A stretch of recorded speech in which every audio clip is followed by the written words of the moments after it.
Hey, how's it going, guys? As of today, October 11th, which is today, but however, the video is gonna come out a lot later.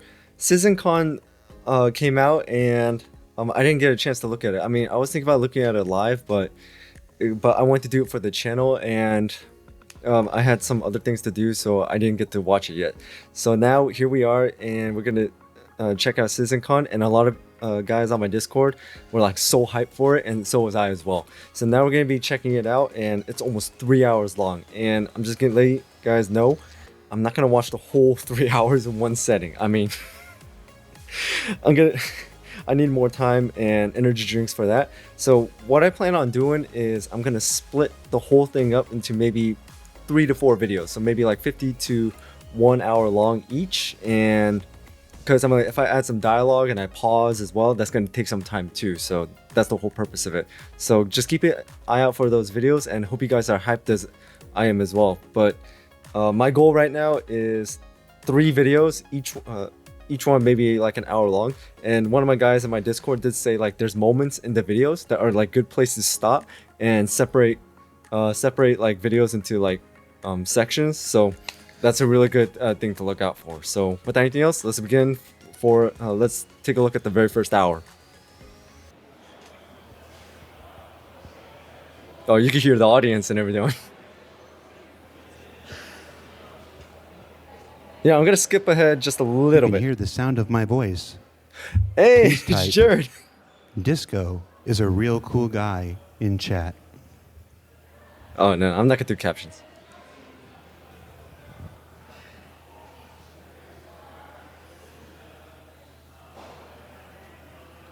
I see Twitch, but YouTube. Disco is a real cool guy, YouTube. There you go.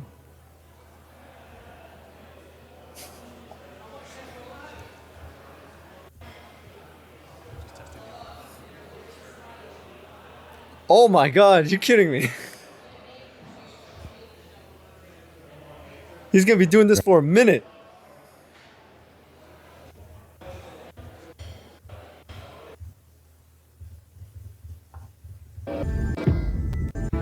So countdown's in 30 minutes? Do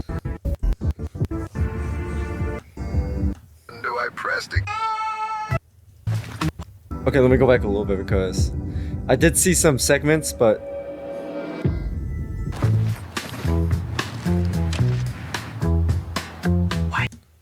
CitizenCon 2955 video contest winner. What was the contest for? Just like funniest video? Did you bring this rookie? Foundation Festival. Tradition. How do I go prone? Which button? Shh, press Z. No control. I pressed everything. It's not working. Get down! Guys, which button do I press to get up? Which button do I press to get up? Alt F4. The reason I find that so funny is because that's actually me, like within the first 2 gameplay videos of Star Citizen. I always ask like my guys that I play with, I'm like, what do I press to like remove the helmet? Or what do I press to like jump into the seat? What do I press to... Oh, that's so relatable.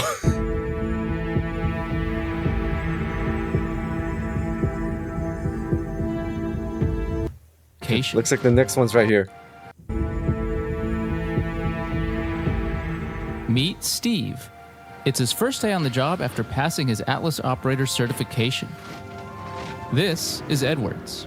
After 36 years of a successful cargo foreman career, he's ready to retire.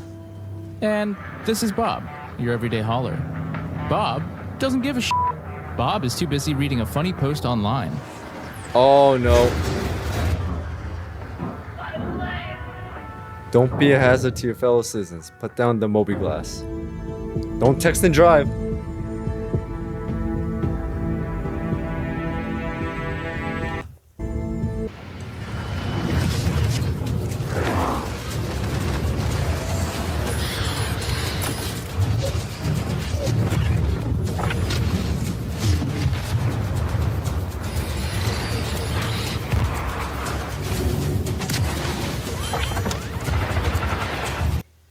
Is this all the way up to... No. We gotta watch it in best quality. Or should I do 4K? Let's do 4K.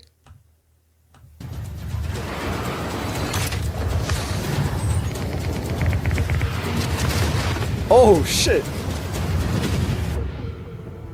That was cool. Alright, next one. Start on Damer. Now, some people think Brios is still a rough and tumble kind of place, but that Vlog. just ain't true, Bo. Brios is a safe environment with fun for the whole family. And we don't just sell general use spaceships, we also do ship repairs, ship detailing, ship paints, and even weapon swaps. So when you need your next ship upgrade, you come on down and you tell Scooter sent you. Y'all have a good evening. I don't know why, but that voice kind of reminds me of Scooter. I don't know if that was the point, but it kind of reminds me of Scooter from Borderlands, and it kind of reminds me of like Borderlands for some reason. I don't know why. I finish the job. Darkness makes you weak, makes you blind. No pain, no fear. Just a cold breath on your neck. When the light comes back, you're already gone. Oh, nice. That was cool. All right, almost 12 minutes.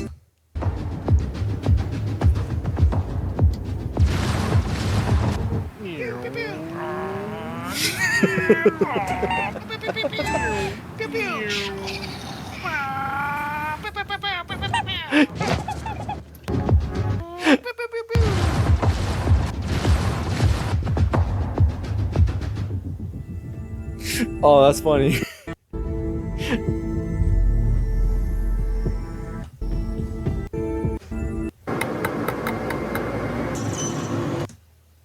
Wait, what's that say? Anacat. So it looks like this is some cartoon. Okay, Aegis, Avenger Stalker, Titan, Raven, Deliverable, Interceptor, Lifefighter. Oh, okay. So, damn, this person's got a lot of vehicles.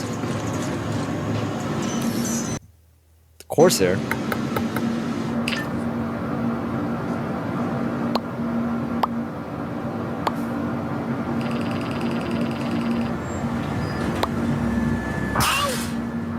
What the?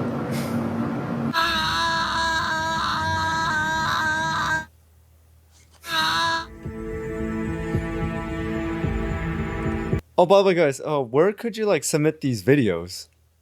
Was it like on the RSI Industries website?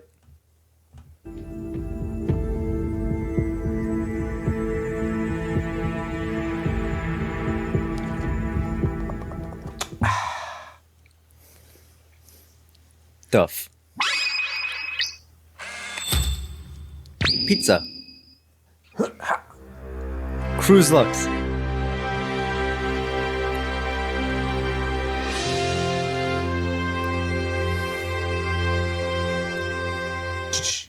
Oh.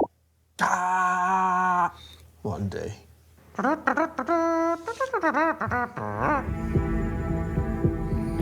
All right, here we go.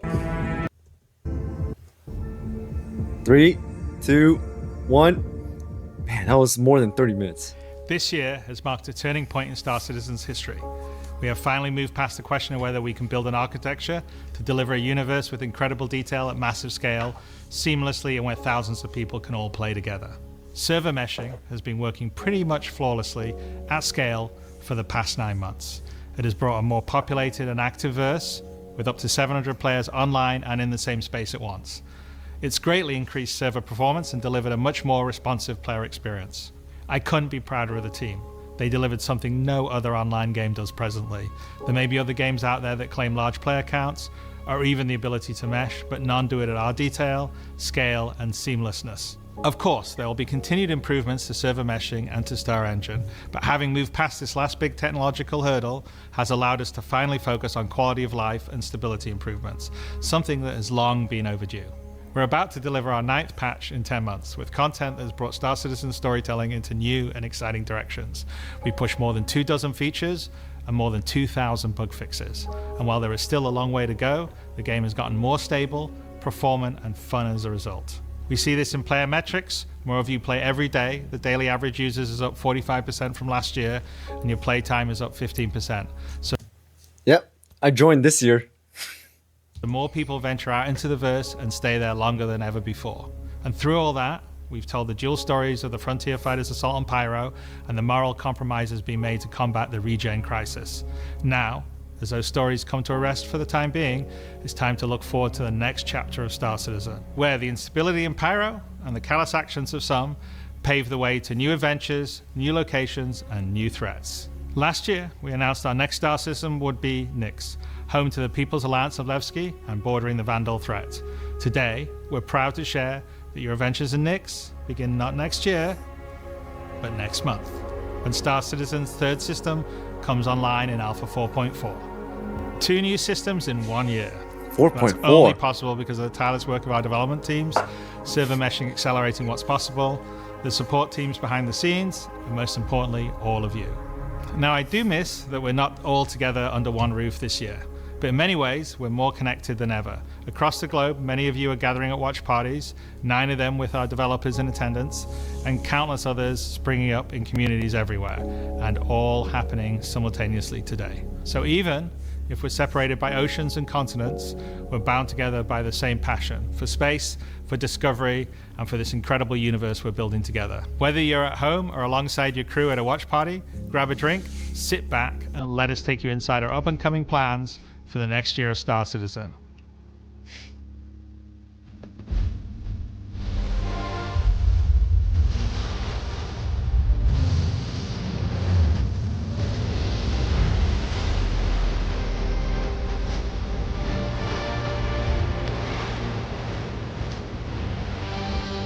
Wow, full intro.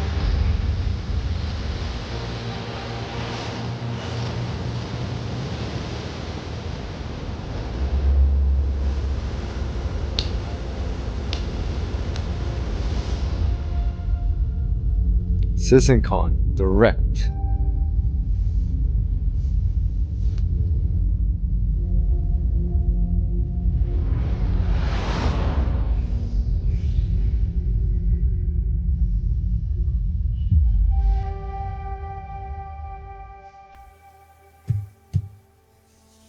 With the foundational technology now in place, the content development of the game is no longer restricted, allowing us to forge ahead I remember seeing him a few times in the Inside Star Citizen videos. with building Oh, by the way, I'm sorry for pausing again. But the fact that we're already at 36 minutes, that means I could probably do this in like 2 videos, like each one within an hour long. out our first 5 star systems. Nyx will see the much-loved Levski landing zone added back to the verse, while also bringing you one of its most iconic landmarks, the Glacium Belt. Here, Glacium you'll Belt. experience a new combined arms operation that will introduce new factions and new adventures for you to discover. With this edition of our third star system, we're also going to do something that's at the heart of the entire Star Citizen experience, and that is to build it right in front of you. As we have done this year, with the addition of several major locations, such as the Hathor facility or the Lazarus complex, we will continue to unveil new Nyx content throughout the year. It's a slightly different approach to how we deliver Pyro. Oh, I just want to get this out of the way so you guys understand about me. I am still very, very new to Star Citizen, even though I have like 5 or 6 gameplay videos. But those gameplay videos were made possible by more experienced players that are playing with me. And they were able to guide me and teach me so much along the way. I mean, for me personally, I still can't even fly a ship properly. And maybe I'll say something wrong, or maybe I'll be asking a lot of questions like, oh, is this new or is this something they improved on? Please let me know, correct me in the comments below or anything like that. I really would appreciate it. I just want to let you guys know my level of knowledge and experience in Star Citizen right now, so you guys won't think like I'm trying to be ignorant. I'm saying something ignorant or anything like that. So just to clarify. But we feel this gets the content into your hands sooner and shows our intent as we continue our march towards 1.0. I'm so incredibly proud of the work our teams have done and are continuing to do, and we're excited to have you on this next step of our journey. And as with any journey in Star Citizen, that begins with a little story.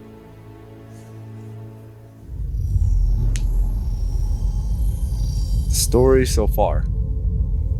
All right.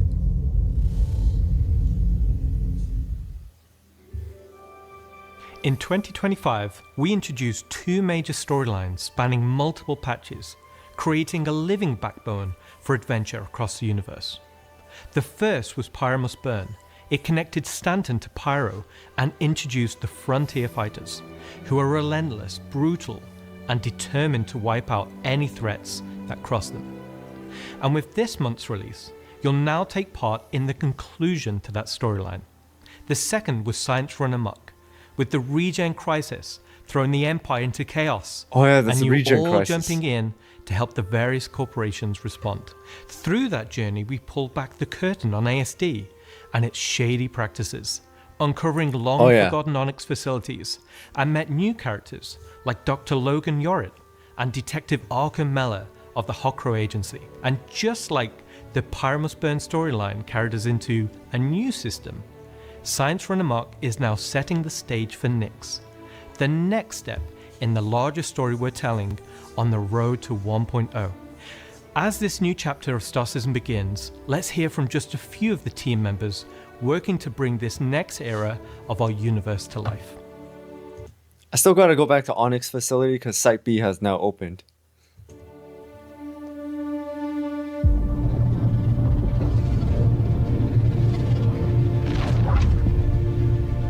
When the Nyx system was first discovered, the United Empire of Earth, the UEE, came out and did scans and kind of found out that the system wasn't really worth settling. The planets were too hard to terraform, the resources were too tough to get, so they opened it up.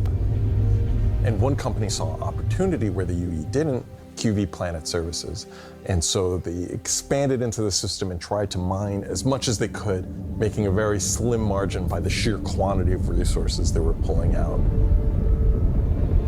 And what company was that? The system itself sort of ran its course from sort of a large corporate interest perspective, and then was mostly left abandoned. Now this ended up being the ideal situation for the People's Alliance, who were a group of revolutionaries who were trying to overthrow the dictatorship of the Messer regime that was going on in the Empire at the time.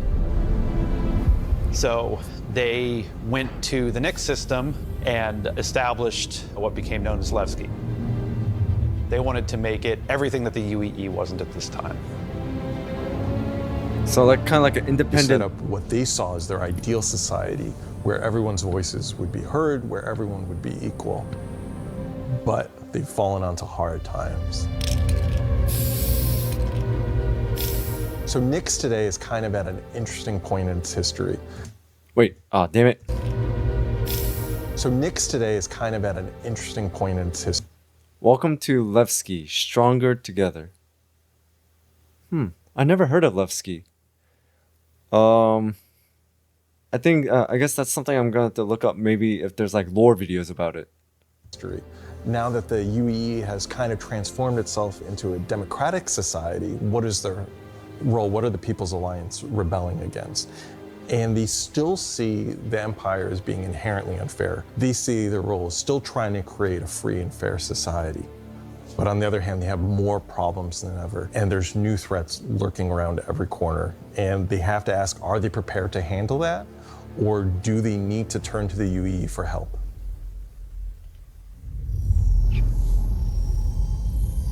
Making a star system.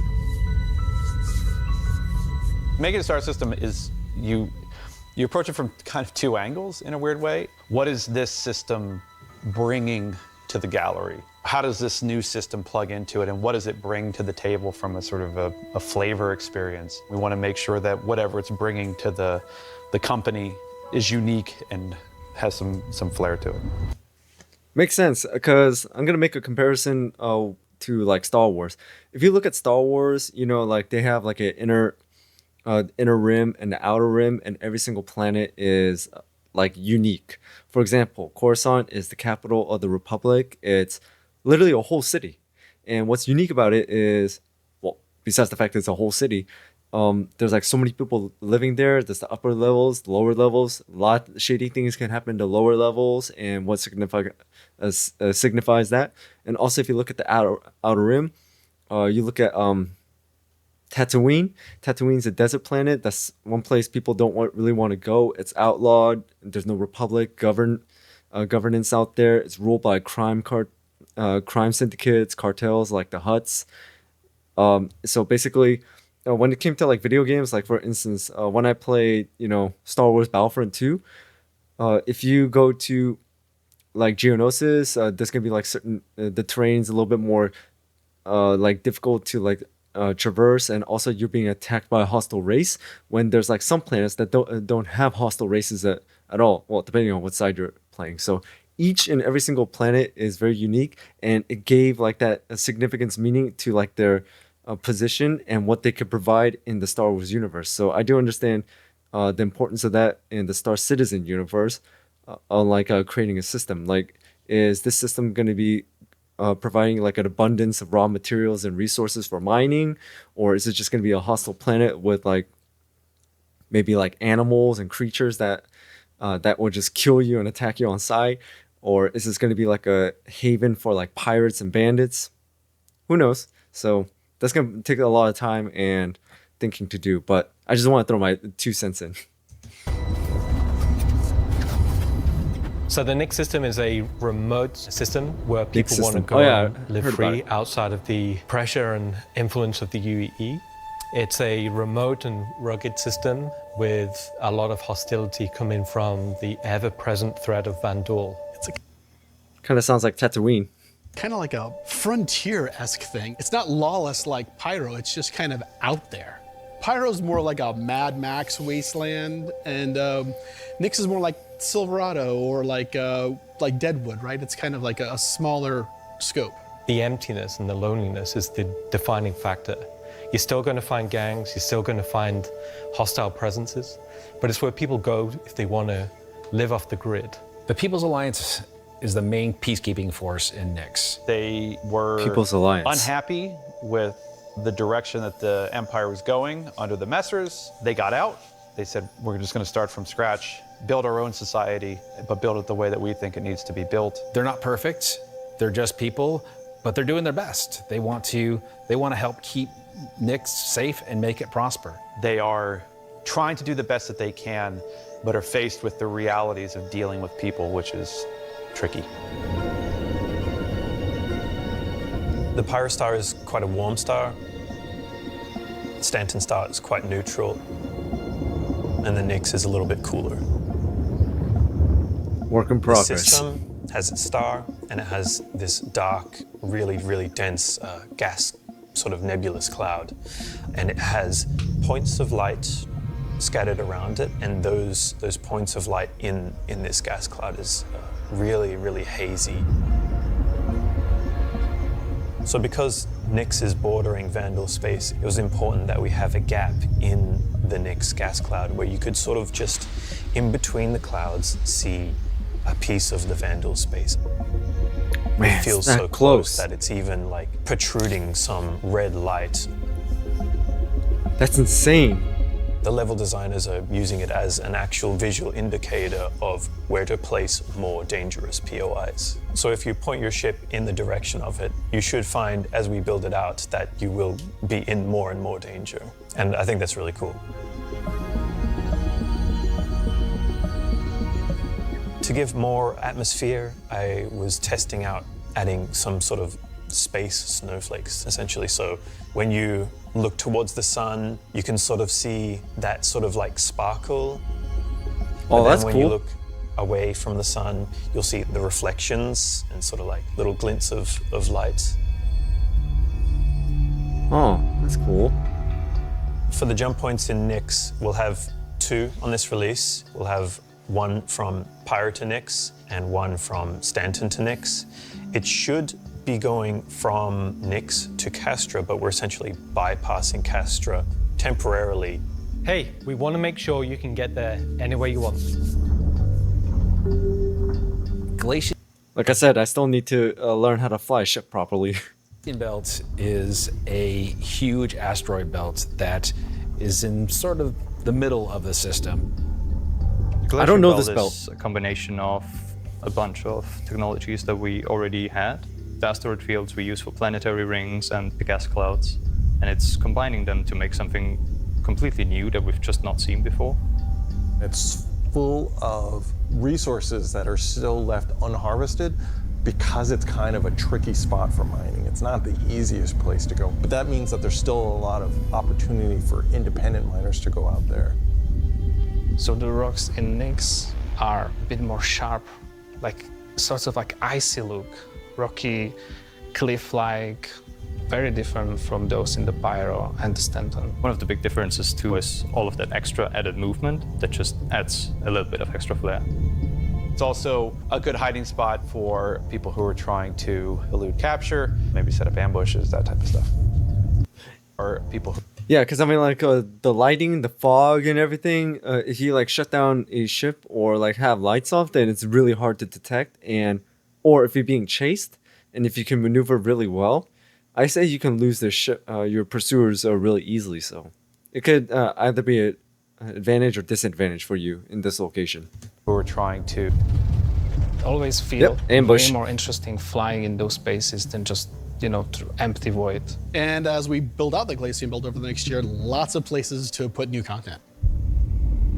So like this is another main focus Delamar to upgrade. is a very large asteroid in the Glacium belt that QV Planet Services had built a mining base on that got taken over by the People's Alliance and renamed Levski.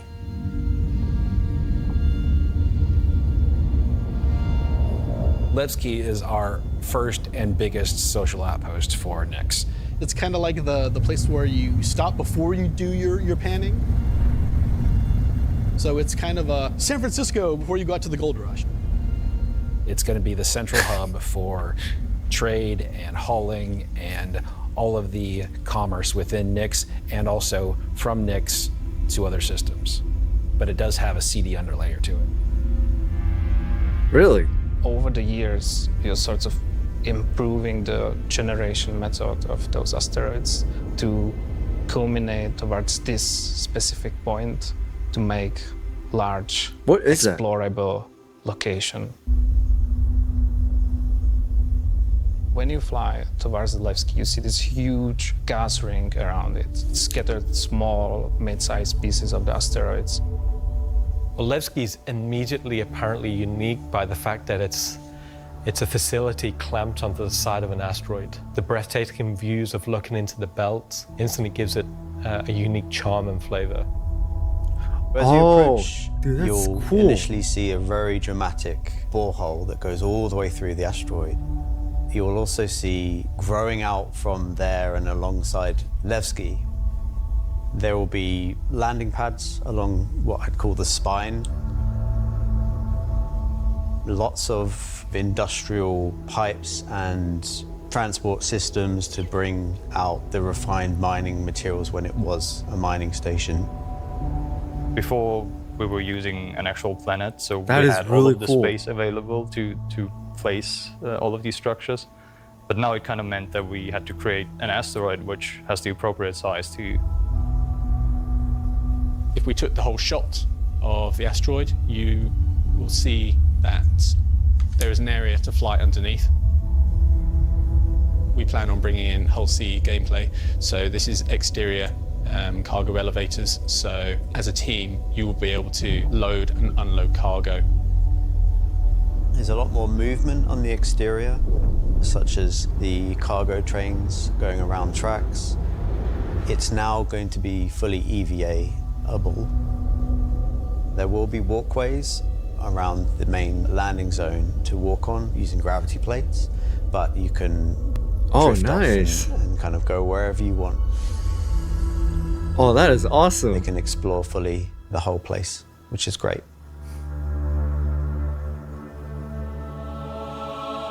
That's Unlike the majority of anarchists living in Pyro, there are people here in Nyx that care. It's not a downtrodden or derelict, dilapidated location. It has a sense of order. But only where the People's Alliance has people living. But we've had Levski before. and we've updated it quite substantially to be more Man, look at in his line beard. with the newer features that have been put in since, but also visually. And there's been a lot of quality of life fixes that we've wanted to add and bring up to like a good standard for a landing zone. Gracing the main lobby of Levski is a large statue of Anthony Tanaka, who was a child worker. And was being worked to death, all of them were. And Anthony Tanaka just had a break and just said no, and stood up against the foremen, the supervisors, the managers, the guards, and was killed for it. And so he became a sort of a figurehead. And kind of was a one martyr? of the linchpin moments in seeing the fall of the Messer regime. Oh. Man, so if that you take statue the though. elevator up to the top deck, you'll see the top view and the cargo area as well. So you can go through the cargo shop. You've got your normal kind of cargo needs. You'll have ability to trade. So right now, the first part of like CitizenCon Direct right now is focusing on cargo, the asteroid belt, Levski, and all that. For me personally, I haven't done anything cargo related in Star Citizen. The one thing I kept on wanting to do is combat. So that's why when we went to the Onyx facility, the main reason why I kept on telling my guys is I want to experience combat. So it was just mostly just shooting and fighting and going through the facility. But I've been talking to them and I keep on saying like we got to go back to Onyx facility because now Site B opened up. So we got to explore that new wing.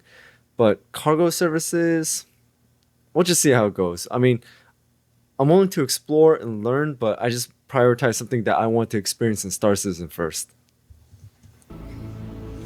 And buy your tractor beam and other gear that you need. So if you were to die in the Nix system, then one of the places you might come out from is the hospital in Levski, which is called the Mercy Hospital. So Mercy Hospital is just basically, it's a local med station for all the residents of Levski, anybody traveling through the system. It looks pretty run down. To provide as good medical help for people as they can.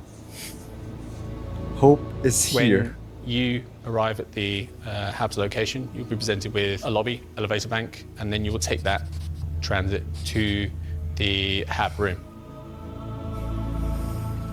So within that room will be pods. And that's where the original miners would have lived. They're not the nicest, and they're a bit messy, but they're a home for people in Levski.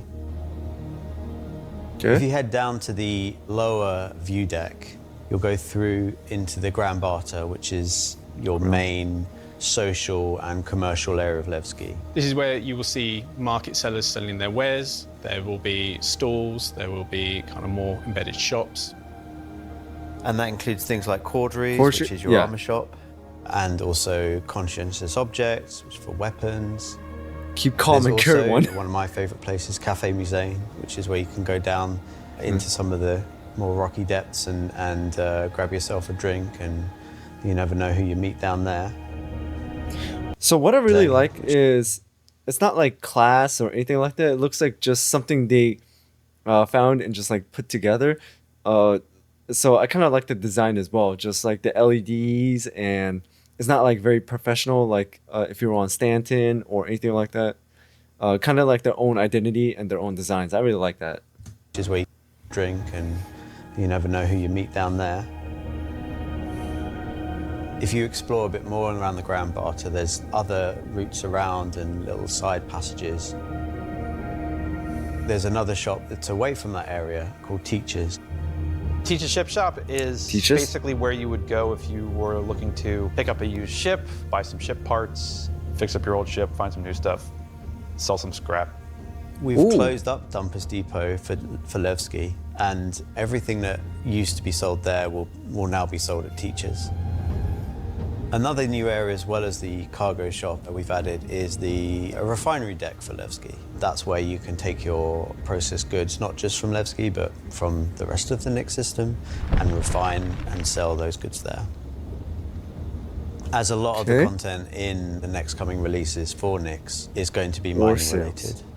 So it's super important that Levski is a really nice hub for mining type of gameplay.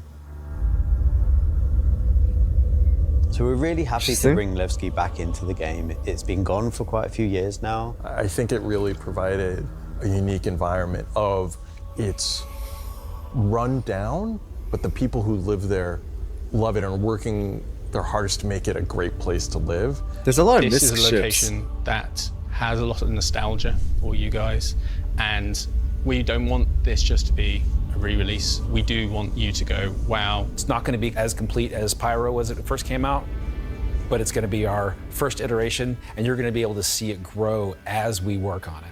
Like with everything, we're always learning and improving and finding new ways. I mean, is there anything more Star Citizen than just building the system while the players watch us build it around them? Going to add a nice dynamic to Stanton and be a much more calming of style system than Pyro. The people that would have played it before are going to love to see this come back, and the people that haven't seen it before, it's going to be a great new location. This is the first time that I'm going to be able to touch stuff and kind of bring my own content to the game, and that's really exciting to me. Levski coming back into the game is a huge milestone personally for me. So I worked on the original quite some time ago, so seeing it come back and updated and improved and better is fantastic. Okay, so this was originally something that was made a long time ago, but I guess it kind of like fell off the grid. I don't know if it was like something people just forgot or didn't really pay attention. So I find that really interesting. So now they're just like re-updating and trying to like put this thing back on the map for people who already know it and experienced it. But as he said, like for people like me who never heard of it or never seen it before, it's going to be a brand new experience and a brand new edition. So I'm really looking forward to it. But now I'm not complaining or anything like that, but I kind of I really hope like somewhere in this video there may be something combat related, because like I said, that's my style.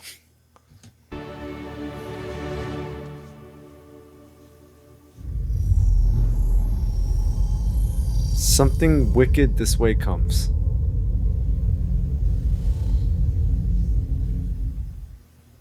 So we've talked about Levski, we've talked about the Glacian Belt, but you're probably asking yourself, what's the new gameplay activity we're going to be doing? So let's find out. Welcome to Nyx is your first experience in a new space station in a new solar system. It's a mystery to be solved. There's things for the player to explore and look into. There's going to be some twists and turns, of course, some combat, and if you're lucky enough to survive, maybe some good rewards. This is basically a continuation of kind of our ASD storyline. So in the closing out what we had called our Science Run Amok storyline, what is we that? had revealed ASD Lazarus Complex. that ASD had been procuring sort of very black market illegal this is stuff Site B. in order to conduct their experiments. So Right? this mission is basically going to be continuing on that trail. So the Navy has learned that illegal tech is being sold in the UAE, and they're hiring Intersect to investigate. Intersect Defense Solutions is the leading military defense contractor in the UAE. So the Navy contracts with them a lot for doing various kind of military operations that they don't want to handle themselves. We didn't want players to be working directly. Dude, look at that armor design. Gold flowers and everything. Dude, that looks sick, in my opinion.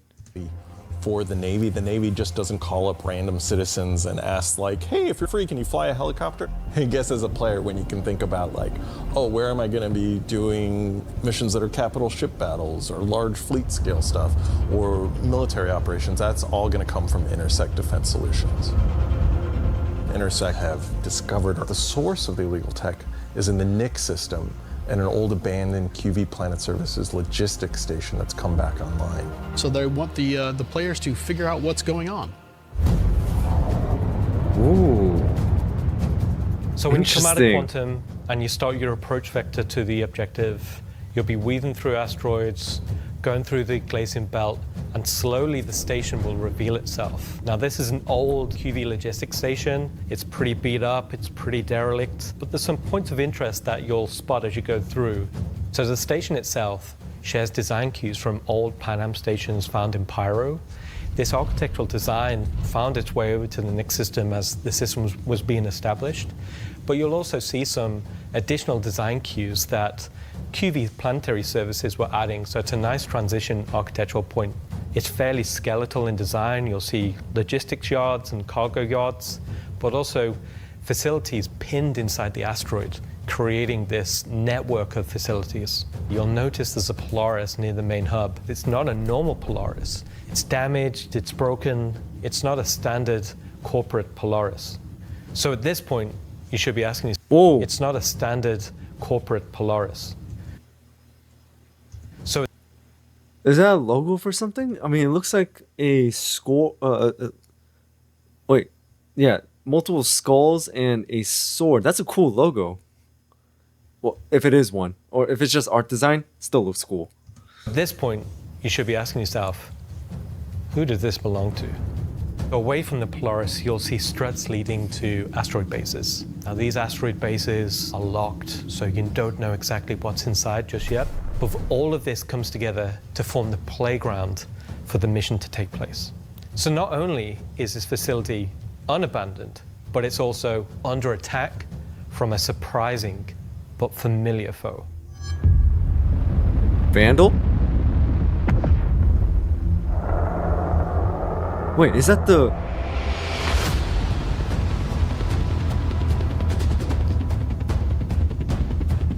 Wait, it is the Vandal.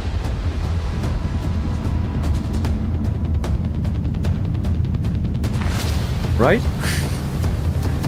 I mean, it looks like they're ships. For the first time in the PU, the Vandal.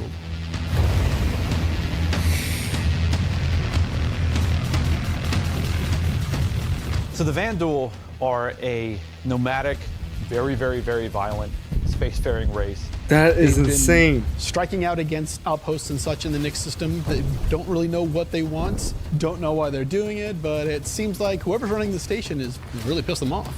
Vandal raiding parties have been arriving in the system, and they're unaffiliated to any clan. There's small groups coming in and picking at them. But as time goes on, those raids are getting bigger and more frequent. They'll be the scythes that you're familiar with, glaives and blades that we all know and hate, and a new craft for the PU, the Vandal Stinger. Vandal Stinger? I mean, like the blades and glades and everything, I'm pretty sure, I remember seeing those in Squadron 42, but Stinger's a new ship and everything.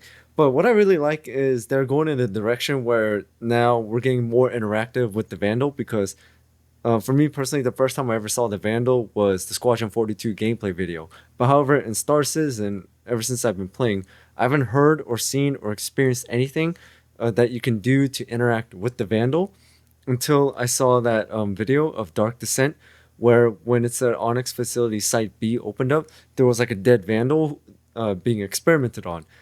But now it looks like you can now start combating against the Vandal more. So now it feels like we're taking a step closer and closer towards Squadron 42. So that's really cool to see. But then again, who knows? Maybe Squadron 42 is still like, you know, ways to go. But at least now we're getting, we have like a step in that towards that direction in Star Citizen. Vandal Stinger.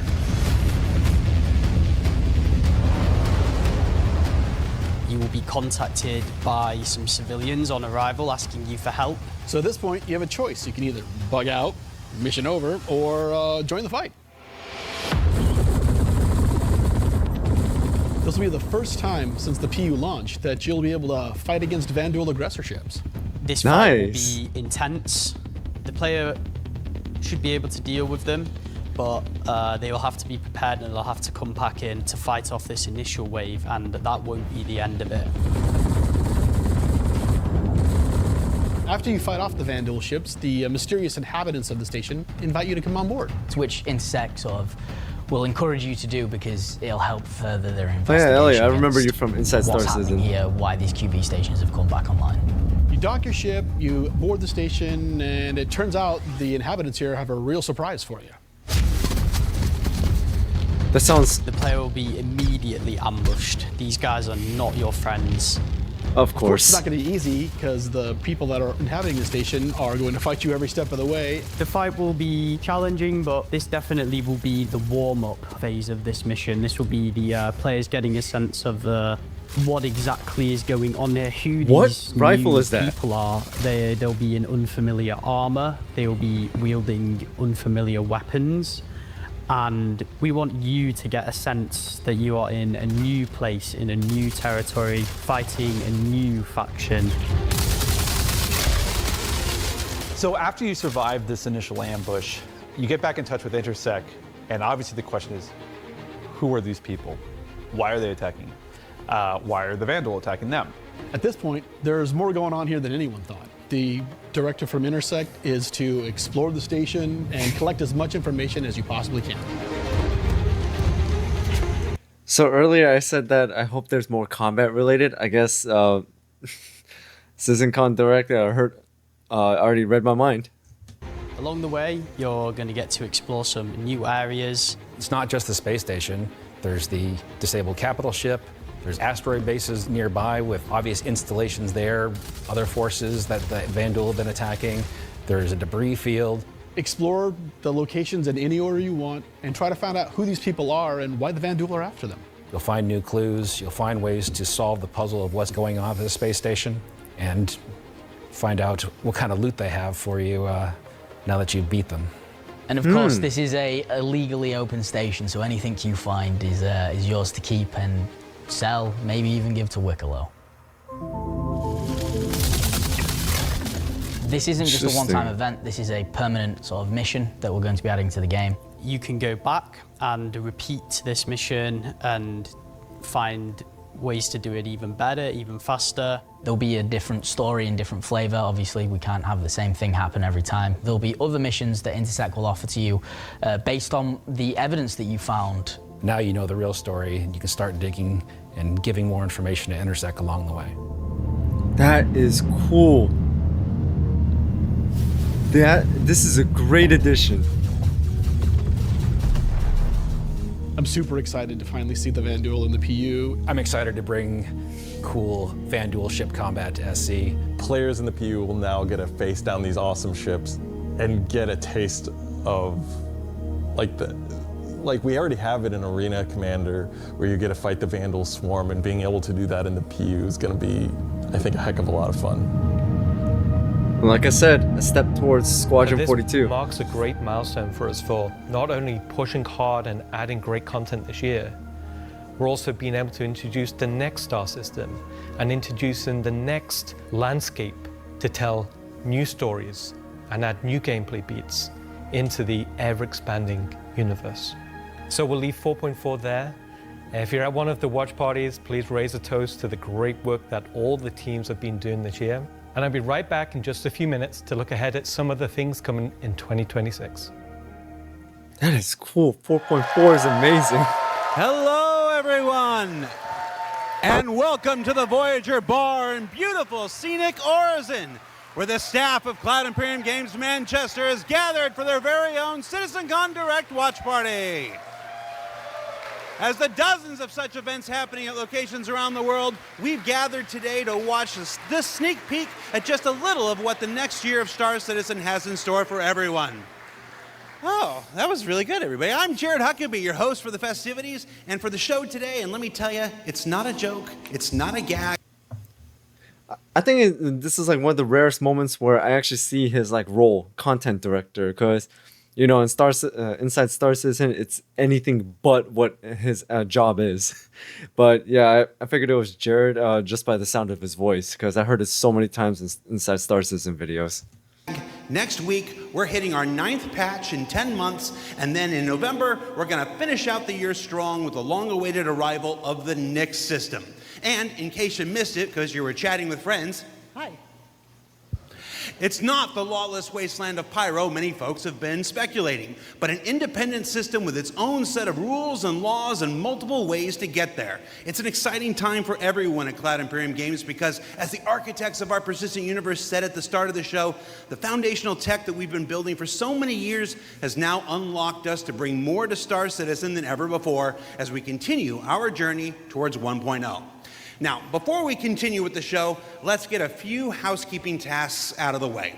First, we're simulcast on YouTube and Twitch. So if you want the keen communities of Twitch or the 4K ultra high resolution of YouTube, you have your choice. Second, throughout the broadcast today, we want to see and hear what you have to say along the way, and you can tell us on social media by using hashtag CitizenCon. We're especially interested to see any photos from those watch parties that are happening across the globe, and we're going to find some way to bring a few of them into the broadcast later in the program. Third, we've also had a CitizenCon contest going for people to create their very own slice of life in the PU videos, and we played the winning entries during our pre-show countdown. The offerings that's were what it was. Super varied. The idea was to work with a team to show the life of a miner or a hauler or a bounty hunter or whatever. But one guy just said, I'm going to make a video about how awesome I am. And I respect that. So shout out Nocturnal Revenant. I don't remember if you were one of the winners getting an L21 Wolf from Kruger for their efforts, but you won the coveted Disco Lando Complete Narcissist Award. Good job. And to all the winners, I'm sure someone will either be in touch with you about your wolves or they'll just show up on your accounts.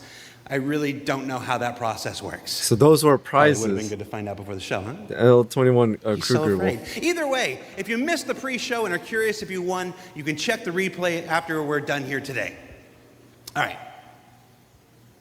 I just realized that my bosses, Chris and Sandy, are sitting in a movie theater watch party in Switzerland right now. A completely captive audience. So real behind the scenes here. This is especially torturous for Chris right now because he's super excited about the next segment we've got coming up. Aren't you, Chris? And you're just sat there right now, forced to watch and listen to anything I say. Do either of you regret that decision so long ago? All right, so I've probably pushed my luck enough. Let's get to the next thing. When Nyx arrives next month, it'll have Levski, the Glacium Belt, and the new Welcome to Nyx operation we just discussed. But throughout 2026, we'll also continue to build the star system out with new features and new technologies that will not only set Nyx apart and give it a unique identity from its sibling star systems, but continue to set Star Citizen apart from other video games altogether. Now at this point, if you're running one of the watch parties, you're going to want to crank your speakers up for some brand new music from the Maestro Pedro himself. And let's take a look at some of what the next year has to offer for the Nyx system. New music, huh?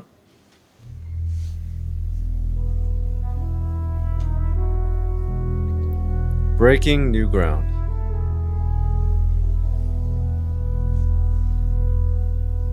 At Cloud Imperium Games, we believe art inspires the best technology. And through the development of that technology, it pushes us to create even better art. When Genesis comes to the persistent universe starting next year, it will change how you experience every world. And not just in the building of the new planets for the Nyx system. We will also go back through Stanton and Pyro and reimagine them through the lens of our technology. Previously, and more traditionally, we'd create slices of biomes, like deserts or forests. This approach moved us forwards and got us this far, but solving the scale was always tricky. And for Star Citizen, we like to do scale on another level.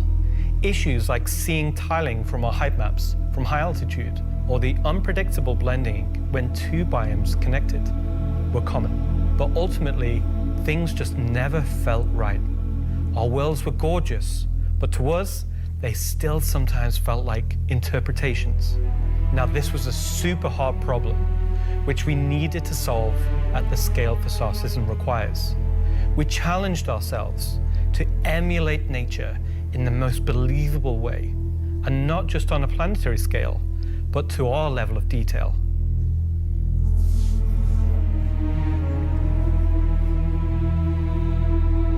So they're really taking graphics and just With even the Genesis, smallest detail. We've made a complete Seriously. paradigm shift to how we do things.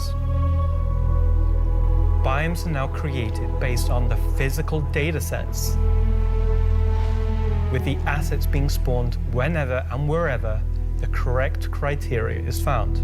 Looks so lifelike.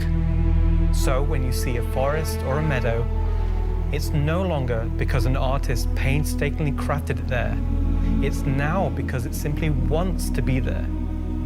it fits inside our rules. Genesis also ties into our other gameplay systems. Genesis. Our new planets are built from the information we create for our different datasets. I heard that word in Star Citizen before, Genesis, but I just forgot what it was. I don't think it's a system name or anything like that. So if you guys have any more information on what Genesis is in the Star Citizen universe, please let me know. I really would appreciate it. Like height maps, humidity, temperature, soil type, soil amounts, geology erosion data, to name but a few. This means you can now tell where to find valuable minerals as the geology looks like it would be suitable for it. Where scree piles exist below sheer cliff faces, and where rocks have broken off over time due to erosion. Man, look at the details of the rocks and everything. These new tools still give us the ability to direct the look and feel we want. The attention to detail from the tallest mountain to the smallest flower is still our core DNA. With Genesis, we can now keep that detail-orientated mindset as we focus on the quality, and it provides the quantity. Genesis provides our planets with the ultimate sense of exploration and adventure, discovery in the purest emotional form. We want you to find that perfect place, with the planets providing an abundant resource to harvest. This is a major part of what exploration is for us. We want that feeling of finding a corner of the universe that you'll fall in love with, and where you want to settle down and build your home. Is Genesis a program? Now I'm going to hand you over to Will to go deeper into what we have built that allows Genesis to realize our vision. As a reminder, some of the visuals you'll see will evolve and change as we continue our technological development and hone in on the final look for Nyx. So the Nyx system really is the core Thanks, attention Ian. in this. So in case it's not already clear, Genesis is our name for a group of technologies that are improving our ability to build worlds, refining those that we've already created, and ultimately expanding our persistent universe to the scale and quality that we all expect. I work on planet tech, so let's talk about how that's continued to evolve since our presentation last year. And instead of just highlighting some really cool biomes that we can create, let's go ahead and show how all this work applies to the upcoming planets of Nyx. So there are 3 planets in Nyx. Nyx 3 is a gas giant, and I think it's blue. It's not going to surface. I don't really know. Nyx 2 is a yellow, toxic. It's got like this high pressure atmosphere, and it's like a very volatile planet with high risk reward gameplay. It's going to have some really interesting biomes for you to discover, but for now, just know it's going to be dangerous, because today we're going to focus on what we consider to be the hero planet of this system. And that is? Nyx 1 has got a rugged, remote beauty. It's got a diverse set of biomes, from weathered rocky mountain ranges to vast sweeping forests and grasslands, and from damp, expansive wetlands to claustrophobic, festering swamps. These core biome concepts give us a fantastic platform to hone our technology, in some cases because the current tech couldn't do them at all, or because we want to completely step up our game for them. So, whoa, look at that let's entry. Approach this planet in much the same way that you, the player, will, from orbit. The orbit appearance of the planets going forward is far more tied to what is present on the surface. Previously, we had different data that drove the orbital and ground coloring. That's because the orbit was designed to look like vegetation that we'd place on the surface, and the ground coloring was trying to be a mix of soil, rock, and the organic compound coloring that forms the kind of colors there. Now we author much more of the data in a unified way. When you look at Earth, you see blues and greens for ocean and vegetation, and brown or yellowy tones for sand and soil. We wanted to keep it as simple as that. The same set of textures and data that define the color of the soil, sand, and rock on the ground are used to create the orbital look. We then assess the presence of vegetation and competition between different species on each part of the planet, and use that to blend in tones of green, including variations due to species health and the current season. This creates a far more complete image and allows you to identify features, geologies, and potential points of interest all the way from space. Let's go down to the surface and start with something. So what I really like is how he said, like, we want to keep it simple, but what is amazing is how simple it is just looks that amazing. Let's go down to the surface and start with something closer to what you're used to, but in a whole new light.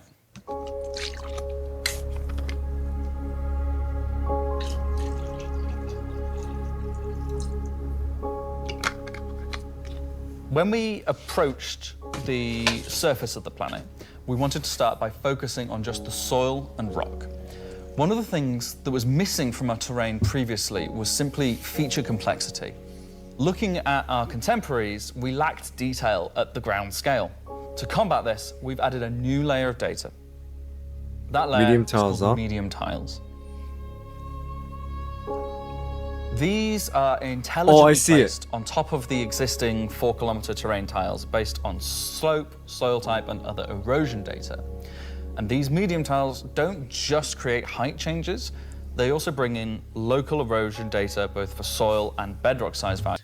I mean, it was the detail, like the differences in it when it was panning left to right was a little subtle, but it was there.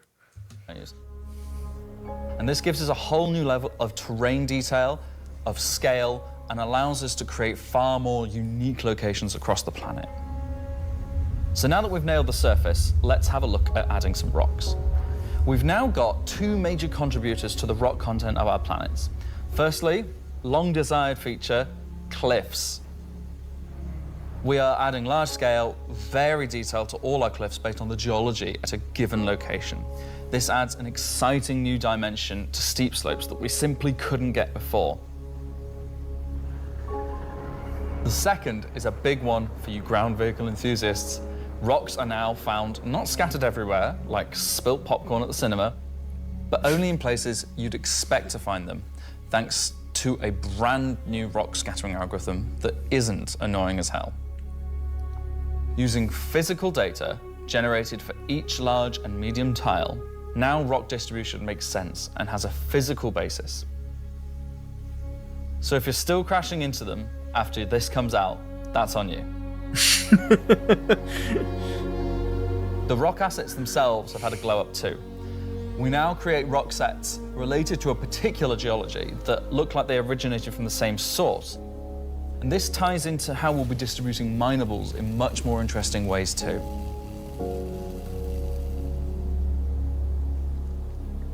So now that our base terrain and rock scattering looks good, let's add some vegetations and explore some additional biomes.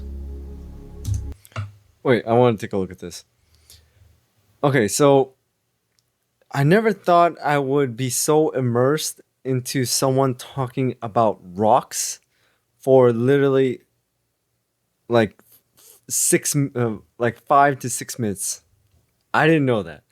With something that simple and just that plain, the amount of like detail and the amount of thinking that they put into just like one thing, rocks, is amazing. Now let's go into the, as you said, the biome. But I just want to say that, in my opinion, that was a little funny. The fact that I just listened to this man talk about rocks for 5 minutes straight.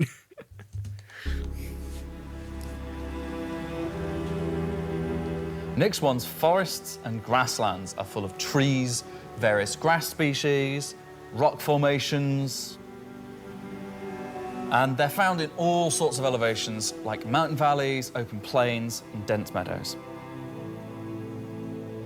And when we start to add a bit of fresh water, they begin transitioning into more wetland-type biomes.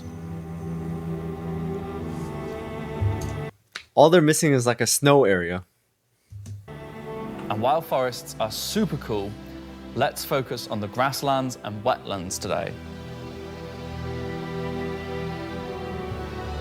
So, how are we making these look so great? Obviously, we've had grass before, but never meadows of it. Because until now, we haven't been able to spawn grass in large enough quantities or effectively represented at distance. So we're stepping up our game in terms of spawning, shaping, and shading grass. With Genesis, we now leverage GPU spawning to create vast quantities of assets across all biomes, whether it be dense meadows or more complex collections of ground cover like you can see in these wetlands. We are also able to fit our grass tiles to the ground by conforming them to the unique terrain underneath. Now we can finally cover complex terrain shapes with grass and ground cover assets, and as a result they are now gravity aligned, meaning each blade is oriented as you'd expect and not sticking out like before. Damn, they really went every single core detail. Next, let's take a look at how we light our grass. Now, as in real life, the shading of a grass blade, or indeed a whole field of grass, is lit very differently to like a flat surface. We now use a solution that shades meadows of grass far more like fur or hair. And this, if you think about it, makes sense. At a distance, a field of grass is far more like a carpet or cloth than a flat surface. This improves how our grass looks from a near perspective, as well as bringing us nicely into how we're solving the distant representation of grass. So let's talk about the distance problem. Wow, I went from now we went from rocks to grass. Man, who would have thought? One of our biggest achievements with Genesis is allowing us to build beautiful biomes out of flora and geology assets like a building set. Like, can I say Lego? No. Too late. But in the past, this broke down very quickly when objects simply disappeared when viewing the same biome from 10, 20, 100 kilometers away. Because we don't hide planetary transitions and allow you to view complex regions from very large distances, there are almost infinite perspectives from which you can see a location in Star Citizen. So, how can we afford to evaluate complex spawning logic at runtime for the entire swathes of the planet? Enter the virtual terrain. Virtual terrain, or VT for short, is how we now cache and represent our terrain at varying scales. This has been the enabler for all of the lovely advances in terrain complexity and asset spawning we've shown so far. And it's also how we now evaluate and represent vegetation from a distance. When creating the VT for each part of the terrain, we assess if vegetation has covered the ground, and if so, what shading should be applied. For all of our biomes, we're now able to use the same shading model for the distant representation as the close-up asset, whether that's our lovely rolling hills, some more dramatic rockscapes,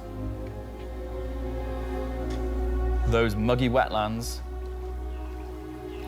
or even our festering swamps. I wonder if there's going to be new like creatures yeah, too. We didn't forget about the swamps, and they're coming to Nyx 1 as well. Built using the lessons learned and all the technologies we've developed, these swamps now spring into existence from the planetary data. This biome combines all of the elements from the other biomes we've shown you today, from water interaction, denser spawning, unique ground coverage, and I think it creates something really unique.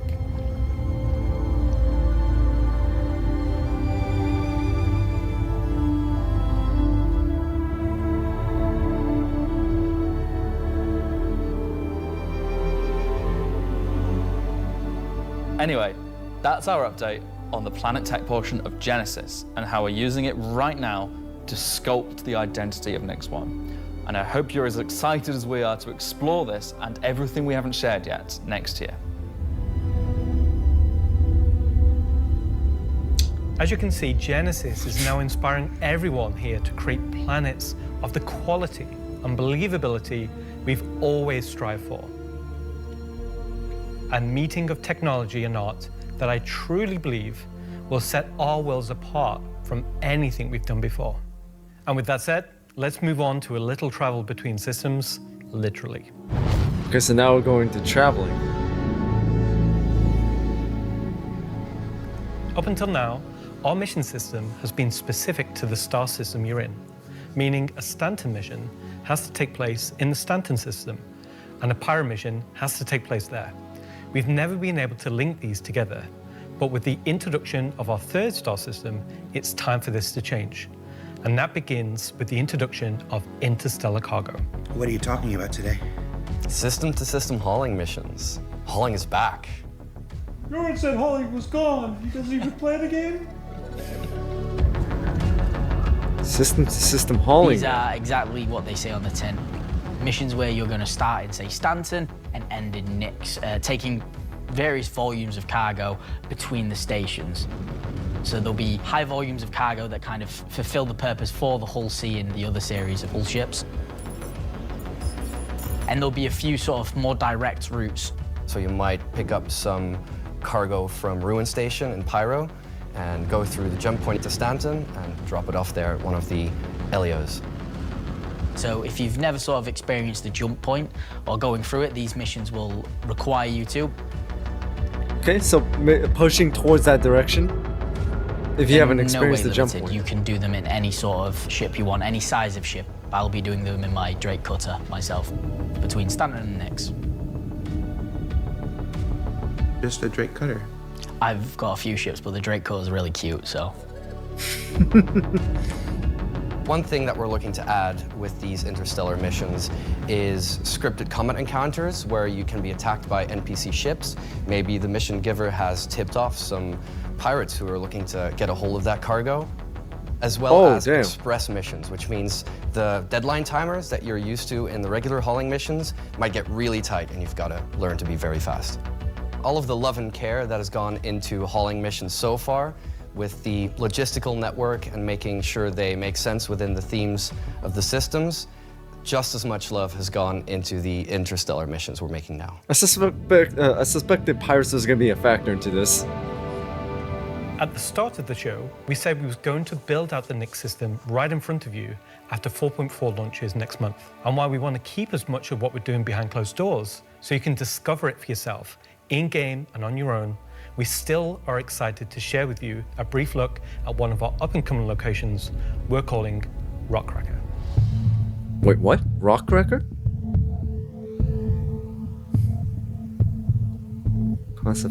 Okay, so Rockcracker, Jared, is our internal name.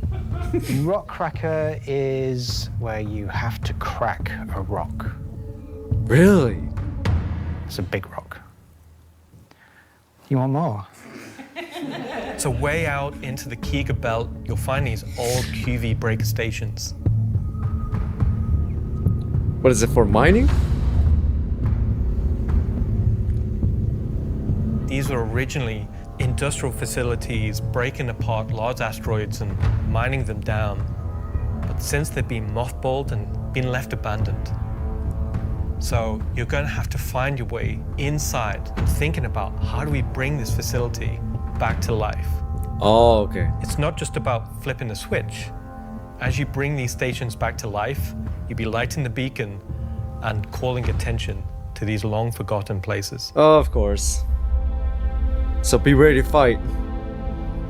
One of the main features is the laser head, which will require certain things to get working. It's up to you and your friends to find how to get in. There'll be a variety of options. Whether you're discovering the bowels of the station and mining your way through long-forgotten tunnels, or you're going through the main laser entrance. Now, as you're traversing through the facility, you'll find the old engine room. Now, there may be ways to bring the facility back to life, kickstart the engines, and bring power to different parts of the facility. Maybe eventually bringing the laser back online and cracking some rocks. The secondary gameplay loop is FPS combat. You're not there by yourself. There may be squatters and outlaws in these stations trying to stop you from what you want to do. As usual.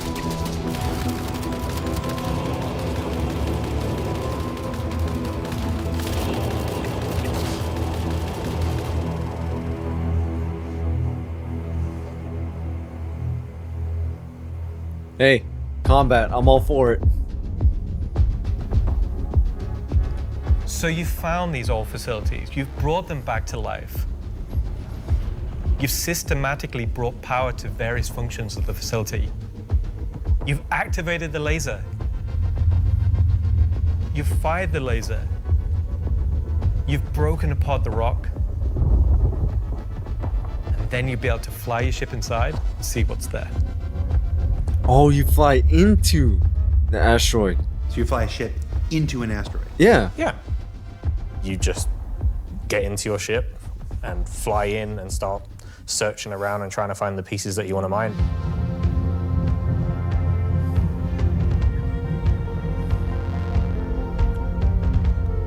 Interesting. I'm really excited about Rockracker because it's a sandbox activity. You can kind of go to these whenever you want to. This content is for players who enjoy mining, who enjoy exploration, investigation, and don't mind a little bit of FPS content while they're there. Oh, I don't mind. It will be very new experience compared to any other asteroids because this one, kind of like Alan and mine, will crack open and show its secret. And one presumes you can make a decent amount of scratch on an asteroid that's big enough you fly your spaceship into it. It wouldn't be worth doing if you couldn't make a good amount of coin. Yeah. Making promises for the econ team. Yeah. They've got to balance it. It's for people who want a lot of minerals.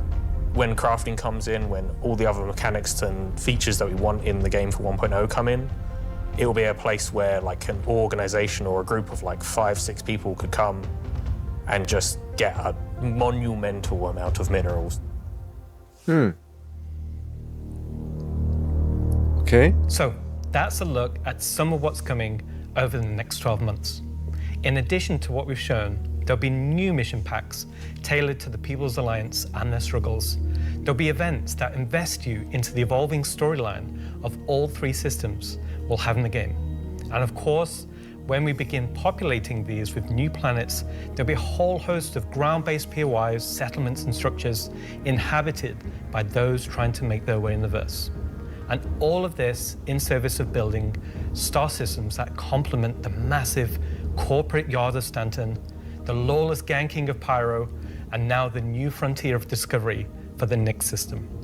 Should I say ganking? You already did. It's too late. So, it seems that Nyx system is basically like the bridge between Stanton and Pyro. I mean, it's the main focus, mining, it's independent, living free from the UEE. Nyx 1 is like the hero, as he said, the hero planet of the system. Also like a kind of like the pioneer for bringing in like content for against the Vandal, and also fighting against like hostile forces inside that space station. I mean, it's kind of like the Nyx Onyx facility. That's how I'm gonna call it. Let's keep going. I'm having too much fun. Good job, everyone. So yeah, a whole lot to take in there. Interstellar hauling is the beginning of a massive expansion to the mission system that'll let us connect these 3 star systems like never before. What else we got? Rockracker. Rockracker is just one of the next operations that'll be coming to the Nyx system in the first half of next year, where you're gonna fly into an asteroid and do that thing that miners love more than anything else. Complain about PvPers getting in their way. No, I'm being told it's mining. It's mining.